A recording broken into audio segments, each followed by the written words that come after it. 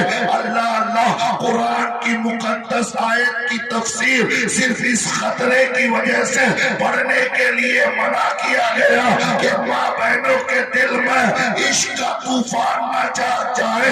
اللہ کی قسم، آپ کے موبائل میں پورے عشق کی دنیا آباد ہے. آپ کے موبائل میں دنیا کی ساری برائیوں کی وہ آواز کا اور راجدھانی ہے. اللہ کی قسم، جب سورہ یوسف کی تفسیر پڑھنے سے ماں بہنوں کو روکا گیا تو موبائل جو رنگین جس میں ہے دنیا کی ساری برائیاں ہیں، اسے اپنی جوان بیٹیوں کے ہاتھ میں دینے سے پہلے سورہ یوسف کی تفسیر کو دینے سے منع کرنے سے نصیحت پکڑنے کی کوشش کرنا. سبحان اللہ سبحان اللہ. حضرات محترم، بڑے افسوس کی بات ہے، رمضان میں شیطان قید ہوتا ہے اور ایسا لگتا ہے کہ رمضان بھر میں ہمیں 1 مہینے کے لیے قید خانے میں ڈال گیا تھا. عید کا چاند نکلا اور نکلتے ہی ایسا ہے کہ ہم آزاد ہو گئے، اب ہمیں رہائی مل گئی. اللہ کی قسم، آج آپ اسلام پور کے اس روڈ میں، پارک والے روڈ میں، اسلام پور کے کوٹ میدان والے روڈ میں نو انٹری کا بورڈ لگا تھا، یعنی بڑی گاڑیاں جا نہیں سکتی تھی. پورے اسلام پور سب ڈویژن میں نوجوان لڑکوں اور نوجوان لڑکیوں کی ٹیم پارک کے نام پر اور میلہ کے نام پر، اسلام پور کے مال کو دیکھنے کے نام پر رنگ ریلیاں مناتے ہوئے نظر آتے ہیں. میں نے اپنی آپ کا مشاہدہ آپ کو بتایا. اللہ کی قسم، وہ باپ کتنا بے غیرت ہے، وہ بھائی کتنا بے غیرت ہے، وہ بھائی کتنا بے غیرت ہے. اے بے غیرت باپ، اے بے غیرت بھائی، چلو بھر پانی میں ڈوب مرنے کے قابل ہے اپنے محلے کے کسی اجنبی لڑکے کے ساتھ، اپنے خالہ اور پھوپھو کے لڑکے کے ساتھ. تمہاری بہن ہماری بیٹیوں کے بوائے فرینڈ کے ساتھ ہم نے اپنی بچیوں کو میلہ اور ٹیلہ گھومنے کے لیے بھیجا ہے. خدا کی قسم، کل میدان محشر میں میری بیٹی میری بہن کو جب اس بدلے میں جہنم میں فرشتے ڈالیں گے تو خدا کی عزت و جلال کی قسم، صرف میری بہن میری بیٹی اکیلی نہیں جائے گی، بلکہ حدیث کے مطابق میری بیٹی میری بہن ایک بھائی، ایک باپ، ایک شوہر، ایک بیٹا کو بھی اپنے ساتھ جہنم میں لے کر جائے. اس لیے کہ بیٹے کا فرض یہ ہے کہ اپنی ماں کو روکے، باپ کا فرض یہ ہے کہ اپنی بیٹی کو روکے، بھائی کا فرض یہ ہے کہ اپنی بہن کو روکے، شوہر کا فرض یہ ہے کہ اپنی بیوی کو غلط جگہ جانے سے روکے.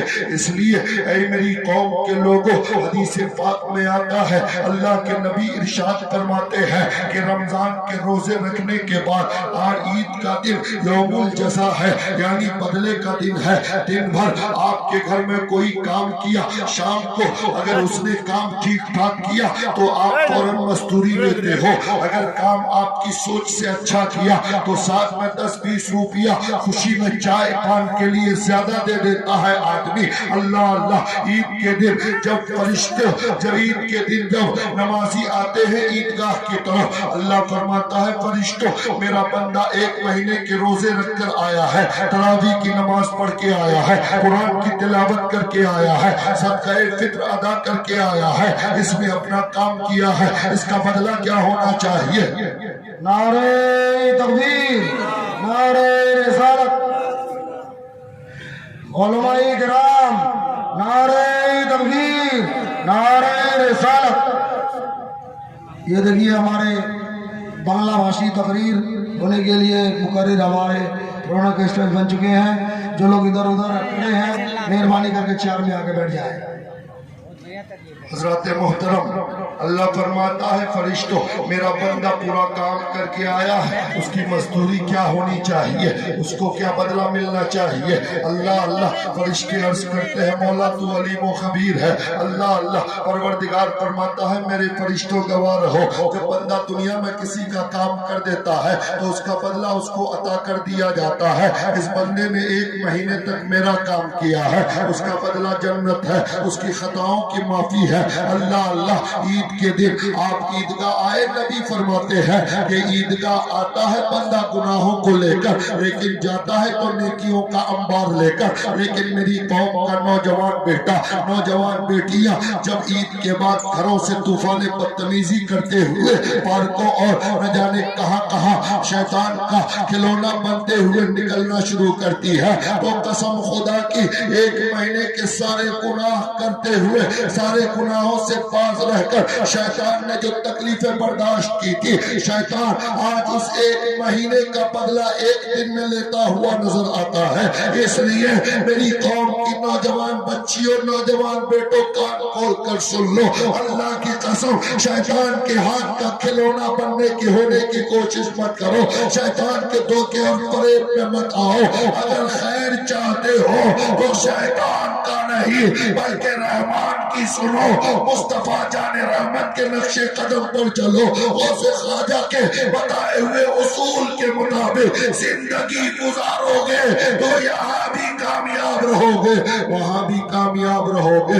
لیکن میرے دوستو آج تو لوگ سوچتے ہیں مولویوں کا کام بولنا ہے، بولنے دو، ہم جو سننا ہے ہم سن لیں گے، لیکن ہمیں وہی کرنا ہے جو ہمیں کرنا ہے۔ اللہ اکبر۔ آج میں آپ کو مشاہدے کی بات بتاتا ہوں، آپ کے یہاں عید کی نماز ہوئی ہوگی، میں یہاں تو نہیں تھا لیکن اکثر جگہ کا مشاہدہ بتاتا ہوں۔ میں نے جہاں عید کی نماز پڑھائی جوسیہ جامع مسجد میں جمعہ اور عیدین کا امام ہوں، وہاں کا خطیب ہوں، وہاں بھی یہ کہا گیا کہ آپ جو ہے آپ عید کی نماز کا طریقہ بتا دیجئے، نیت بتا دیجئے۔ اللہ اکبر۔ میرے دوستو ایک آدمی کو نماز پڑھتے ہوئے 10 20 سال، 25 30 سال ہو گئے، کوئی 30 سال سے عید کی نماز پڑھ رہا ہے، کوئی 25 سال سے پڑھ رہا ہے، کوئی 40 سال کی عمر ہو گئی عیدین کی نماز پڑھ رہا ہے۔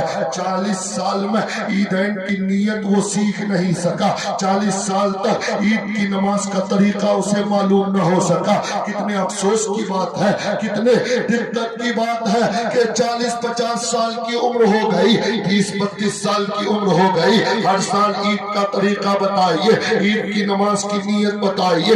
اللہ اکبر۔ میری قوم کے لوگوں عیدگاہ میں جانے کے بعد عید کی نیت سیکھنے کی جگہ عیدگاہ کا منبر نہیں ہے، عید کے نماز کا طریقہ سیکھنے کی جگہ عیدگاہ کا خطیب اور منبر نہیں ہے، بلکہ اگر تم چاہتے ہو کہ تمہاری زندگی میں اسلامی انقلاب پیدا ہو، اگر تم چاہتے ہو کہ تمہاری زندگی میں سورت رسول، سیرت رسول داخل ہو، تو عید کے دن عید کی نماز کا طریقہ اور دعا اور نیت سیکھنے کے بجائے جو وقت ہوٹلوں میں بیٹھ کر دوسرے مسلمانوں کی چغلی میں گزارتے ہو، وہ وقت ہوٹلوں میں بیٹھنے کے بجائے اپنے محلے کے امام کی بارگاہ میں جا کر اگر روزانہ 10 منٹ بھی 2 باتیں سیکھو تو سال بھر میں بے شمار چیزوں کا عالم بنتے ہوئے نظر آؤ۔ بے شک بہت کو اس لیے ہوٹلوں میں بیٹھ کر چائے کی چسکیاں لے کر اپنے مسلمان بھائی کی غیبت کرنے کے بجائے وہ وقت کسی عالم کی بارگاہ میں گزارو، کسی نیک بندے کی بارگاہ میں گزارو تاکہ تمہیں شریعت کے مطابق جینے کا سلیقہ آ جائے۔ دیکھیے اتنی گفتگو کے بعد بھی لوگ ابھی ہمارے قابل عزت و احترام جناب ذاکر عابدین صاحب یہاں سے اٹھے اور پرشاسن کے لوگ آئے ہیں ملنے کے لیے، تو میں نے ابھی اتنی لمبی چوڑی تقریر قرآن و حدیث کی روشنی میں آپ سے کہا کہ آپ جب بزم نبی میں بیٹھو تو یہ مت دیکھو کہ کون کدھر جا رہا ہے، کون سورج نکلا ہے چاند نکلا ہے، اس سے مطلب نہیں ہے، بلکہ بزم نبی میں بیٹھو تو آپ کے چہرہ کے سامنے نائب رسول بیٹھا ہے جو دین کی باتیں بتا رہا ہے، آپ اس کو فالو کیجئے، آپ اس کو دیکھیے، آپ ان کی باتیں سنیے، اس لیے کہ یہ زبان تو فیروز عالم مصباحی کی ہو سکتی ہے لیکن اس زبان سے جو باتیں نکل رہی ہے وہ میرے باپ کی نہیں، وہ مولانا کی نہیں، وہ شاعر کی نہیں، بلکہ ہماری زبان سے جو بات نکل رہی ہے، زبان تو مولانا حسیب الرحمان کی ہے لیکن باتیں ان کے باپ دادا کی نہیں، باتیں مدینے والے مصطفیٰ کی ہے۔ اس لیے آپ کے ذہن میں مدینے والا مصطفیٰ ہونا چاہیے، گنبد خضرا ہونا چاہیے۔ حضرات محترم دیکھیے جناب ذاکر عابدین صاحب آ کر بیٹھ گئے ہیں، اب آپ ادھر ادھر مت دیکھیے گا، بس تھوڑی دیر چونکہ بنگلہ خطیب کا خطاب بھی آپ کو اپنی زبان میں، آپ کی زبان میں وہ آپ کی باتیں آپ کے سامنے پیش کریں گے، اس لیے میں بڑی تیزی کے ساتھ چند باتیں بغیر تمہید کے میں نے گفتگو شروع کی، اس لیے کہ آپ نے جلسے کو ایک ہنگامہ کی صورت دے دیا تھا، آپ نے جلسے کو اتنا تباہ و برباد کرنے کی کوشش کیا کہ جس کے بارے میں بتانے کی گنجائش نہیں۔ اللہ کی قسم اے میری قوم کے لوگوں، آپ جلسہ سننے آتے ہیں تو اس کو مدرسہ اور مکتب سمجھ کر آئیے۔ آپ ہفتے میں ایک دن جب جمعہ کی نماز پڑھنے جاتے ہیں تو آپ کے بچوں کے لیے مکتب تو ہے لیکن آپ کو مکتب جانے کی عمر آپ کی نہیں، بلکہ آپ کے لیے آپ کے جمعہ کے امام کا خطاب آپ کی درس ہے، وہی آپ کی کتاب ہے، وہی آپ کا سبق ہے۔ جلسے میں خطیب کا خطاب آپ کے لیے مدرسہ ہے، مکتب ہے، اس لیے کبھی جمعہ میں جاؤ تو خطیب کا خطاب وہاں پر مدرسے کی طرح سنو، سبق کی طرح سنو، جلسے میں بھی آؤ تو خطیب کا خطاب سبق کی طرح سنو۔ اللہ کی قسم میری قوم کے لوگوں، آج دیکھیے حالات بڑے نازک ہے، اس کے باوجود ابھی جلسے میں آئے اور لوگ اٹھ کر جیسے بھاگنے لگے۔ ایک چھوٹی سی مثال سنیے، آپ نے گولکنڈہ کا نام سنا ہوگا، ساؤتھ انڈیا میں ہے، اورنگزیب عالمگیر علیہ رحمت و رضوان جب گولکنڈہ کا قلعہ فتح کرنے کے لیے گئے، حضرات محترم گولکنڈہ کا قلعہ فتح کرنے کے لیے جب آپ تشریف لے گئے تو کافروں کی پوری فوج قلعے کے اندر بند ہو گئی، بند ہونے کے بعد اور چاروں طرف سے قلعے کی فصیل پہ تیر اور تلواریں لے کر کھڑی ہو گئی۔ اورنگزیب عالمگیر نے اپنی پوری ٹیم کو لے کر میدان میں حصار کے لیے یعنی قلعے کے حصار کے لیے سامنے کھڑے ہو گئے، دونوں طرف سے تیروں کا عدل بدل ہو رہا ہے، دونوں طرف سے تیر اور تلوار کے ذریعے سے ایک دوسرے کو فتح کرنے کی کوشش کی جا رہی ہے۔ کئی دن گزر جاتے ہیں لیکن قلعے کا دروازہ کھلتا نہیں، مسلمان اندر داخل نہیں ہو سکتے۔ اللہ اللہ لڑتے لڑتے اچانک ظہر کی اذان کا وقت ہو گیا، ادھر ظہر کی اذان ہوتی ہے، ادھر مسلمان لڑنا چھوڑ کر صفیں درست کر لیتے ہیں، نماز کے لیے کھڑے ہو جاتے ہیں۔ اللہ اکبر، نماز کے لیے جب کھڑے ہوتے ہیں مصلی پہ ایک امام آگے بڑھتا ہے، بڑھنے کے بعد جب امام اللہ اکبر تکبیر تحریمہ کہہ کر جب مصلی پہ کھڑا ہوتا ہے، ادھر گولکنڈے کے قلعے کا حاکم، غیر مسلم حاکم، وہ کافر حاکم اپنے ایک تیر انداز سے کہتا ہے کہ تیر نشانے پہ لگاؤ اور اس امام کے سینے پہ لگے۔ اللہ اللہ قلعے سے تیر آتی ہے، آنے کے بعد ڈائریکٹ امام کے سینے پہ لگتی ہے، تیر امام مصلی پہ گرتا ہے۔ اللہ اکبر، ابھی وہ مصلی پہ گرتا ہے کہ صف سے فوراً دوسرا امام مصلی پہ پڑ جاتا ہے۔ اللہ رب العزت کی عزت کی قسم اللہ اکبر۔ پھر اس کافر بادشاہ نے کہا اس امام کو بھی نشانہ لگاؤ۔ دوسری تیر آتی ہے، دوسرے امام کے سینے میں لگتی ہے، وہ بھی گرتا ہے۔ تیسرا امام سب سے فوراً آگے بڑھتا ہے اور نماز کو قائم کر دیتا ہے۔ اللہ اکبر۔ جب تیسرے امام کے سینے میں تیر لگتی ہے تو تھوڑی دیر کے لیے سناٹا رہتا ہے۔ اب چوتھا امام سب سے باہر آنے میں تھوڑا سا وقت لگتا ہے۔ اللہ اللہ۔ ادھر کافر مسکراتے ہیں کہ مسلمان موت کے سامنے ہتھیار ڈال دیا، لیکن ابھی 1 منٹ بھی نہیں گزرا تھا، چند لمحے بھی نہیں گزرا تھا۔ اللہ اللہ۔ ہندوستان کا شہنشاہ، مسلمان سپاہیوں کا سپہ سالار اورنگزیب عالمگیر، مسلمانوں کا بادشاہ مسلح امامت میں بڑھتا ہے۔ ادھر تیر لینے والا تیر پھینکنا چاہتا ہے، گول کنڈے کا حاکم کہتا ہے خبردار تیر مت پھینکو۔ اللہ اللہ۔ کہا کیوں؟ کہا جب یہ بے غیرتی کے جس خدا پر جس قوم کا اتنا یقین ہے، میرا بھی یقین یہ ہے کہ وہ قوم غلط نہیں ہو سکتی۔ ارے جس قوم کا شہنشاہ موت سے زیادہ خدا کی عبادت کو اہمیت دیتا ہے، وہ مذہب غلط نہیں ہو سکتا۔ بلکہ آؤ میرے ساتھ سارے لوگ کلمہ پڑھ کر مسلمان ہو جائیں۔ نعرہ تکبیر، نعرہ رسالت، علماء اکرام، سرزمین کالی گنج، نوجوانان کمیٹی، مسلک اعلیٰ حضرت ڈاکٹر اقبال نے اسی کو دیکھتے ہوئے کہا تھا آ گیا عین لڑائی میں گر وقت نماز، قبلہ روحوں کے زمیں بوس ہوئی، قوم حجاز ایک ہی صف میں کھڑے ہو گئے۔ محمود و ایاز نہ کوئی بندہ رہا نہ کوئی بندہ روا، بندوں صاحب و غنی و محتاج سب ایک ہوئے، تیری سرکار میں آئے تو سب ایک ہوئے۔ حضرات محترم، یقیناً یہی اسلام کا وہ نظام ہے۔ عید کا تصور آپ کے ذہن و دماغ میں دیا گیا۔ عید کیا ہے حضرات محترم؟ آج آپ نے عید کی نماز پڑھی۔ عید ایک پیغام ہے اجتماعیت کا، عید ایک پیغام ہے آپ کی محبت کا، عید ایک پیغام ہے آپ کی ایک جہتی کا۔ عیدگاہ آپ آتے ہیں، اللہ اللہ، ایک پیغام یہ ہے کہ آپ کے صف میں، آگے کے صف میں کوئی بھی کھڑا ہو، اگر امام کے پیچھے اگر آپ کھڑے ہو گئے ہیں، آپ کے گاؤں کا ایک عام آدمی کھڑا ہو گیا ہے، تو اگر مولانا صاحب آئے اور کہے میں عالم ہوں اس لیے تم پیچھے ہٹو، میں امام کے پیچھے رہوں گا، تو شریعت اجازت نہیں دیتی۔ آپ کے گاؤں کا کوئی مزدور اگر امام کے پیچھے کھڑا ہے تو ذاکر عابدین صاحب اگر کہیں کہ تم ہٹو میں پیچھے کھڑا ہوں گا، شریعت اجازت نہیں دیتی۔ اس لیے کہ اسلام وہ مذہب ہے، پیغمبر اسلام بھید بھاؤ، چھوت چھات، اونچ نیچ کو ختم کرنے آئے تھے۔ محمد عربی نے یہ پیغام دیا تھا حجۃ الوداع کے موقع پہ کہ نہ عربی کو عجمی پر فوقیت ہے، نہ گورے کو کالے پر فوقیت ہے، نہ غلام کو آقا پر فوقیت ہے۔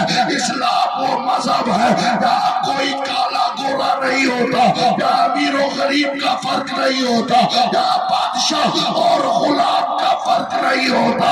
اگر مسلح امامت سے پیچھے، امام کے پیچھے، اگر ٹھیک پیچھے گاؤں کا مزدور فقیر پہنچ گیا ہے تو گاؤں کے پردھان کو اس بات کی اجازت نہیں کہ اسے پیچھے ہٹا سکے۔ اسی کو دیکھ کر شاعر مشرق قلندر لاہوری ڈاکٹر اقبال نے کہا تھا ایک ہی صف میں کھڑے ہو گئے محمود و ایاز، نہ کوئی بندہ رہا نہ کوئی بندہ نواز۔ سبحان اللہ، سبحان اللہ، بہت کچھ ہے، بہت کچھ۔ اسلام کی اسی خوبی کو دیکھ کر لوگ مسلمان ہوئے۔ اور میں آپ کو بتاؤں عید، آج آپ نے عید کی نماز پڑھی، میں آپ کو ایک پیغام دینا چاہتا ہوں۔ عید تو خوشی کا دن ہے، عید کا معنی ہی خوشی کے ہے، لیکن میں آپ کو بتاؤں میرے دوستوں اور بزرگوں کہ عید بزرگوں نے کیسے منائی۔ فاروق اعظم رضی اللہ تعالی عنہ کی بارگاہ میں، اور میں آپ کو ایک بات اور بتاؤں کہ لوگ 29 اور 30 کا چاند، 30 کا تو تلاشتے نہیں ہیں، ہے لیکن 29 کا چاند ایسا تلاشتے ہیں ایسا لگتا ہے جیسے کہ کوئی قیمتی چیز گم ہو گئی ہے, اسے ڈھونڈنا ہے ہمیں. حضرات محترم 29 کا چاند تلاش کرنے سے پہلے, 29 کا چاند ڈھونڈنے سے پہلے اپنے محلے کے کسی غریب کا گھر ڈھونڈنا چاہیے ہمیں. 29 کا چاند تلاش کرنے سے پہلے اپنے محلے کے کسی یتیم کا گھر تلاش کرنا چاہیے. کہیں ایسا تو نہیں ہے کہ میرے محلے میں کوئی یتیم ایسا رہ گیا ہو جس کے گھر میں سوئی کا انتظام نہیں ہوا ہے. میرے محلے میں کوئی یتیم ایسا تو نہیں رہ گیا ہے کہ میرے بچوں کا کپڑا تو میں نے خریدا ہے لیکن کسی یتیم بچے کے جسم پہ پھٹا پرانا کپڑا تو نہیں ہے. اس لیے آئندہ سال چاند تلاش کرنے سے پہلے محلے کے کسی یتیم کا گھر پہلے تلاش کرنا, چاند بعد میں تلاش کرنا. اس لیے اگر تمہاری وجہ سے کسی یتیم کے چہرے پہ مسکراہٹ آ گئی تو نبی فرماتے ہیں کہ جب یتیم مسکراتا ہے تو خدا کا عرش اس مسکرانے کی وجہ پر جھوم اٹھتا ہے. سبحان اللہ سبحان اللہ. ایک صحابی نے نبی کی بارگاہ میں عرض کیا, یا رسول اللہ میرا دل سخت ہو گیا ہے, کوئی علاج بتائیے. کہا یتیم کے سر پہ ہاتھ رکھا کرو, دل نرم ہو جائے گا. نبی فرماتے ہیں اگر کوئی کسی یتیم کے سر پہ ہاتھ رکھتا ہے تو جتنے ہاتھ کے نیچے جتنے بال آتے ہیں ہر بال کے بدلے میں اس ہاتھ رکھنے والے کو نیکیاں ملتی ہے. اس لیے میری قوم کے لوگوں, عید صرف یہ نہیں کہ نئے کپڑے پہن کر آپ پہنچ گئے, عید صرف یہ نہیں کہ آپ کے گھر میں اچھا سا کھانا بن گیا. یقیناً کھانا اچھا بنانا ثواب کا کام ہے, سنت ہے.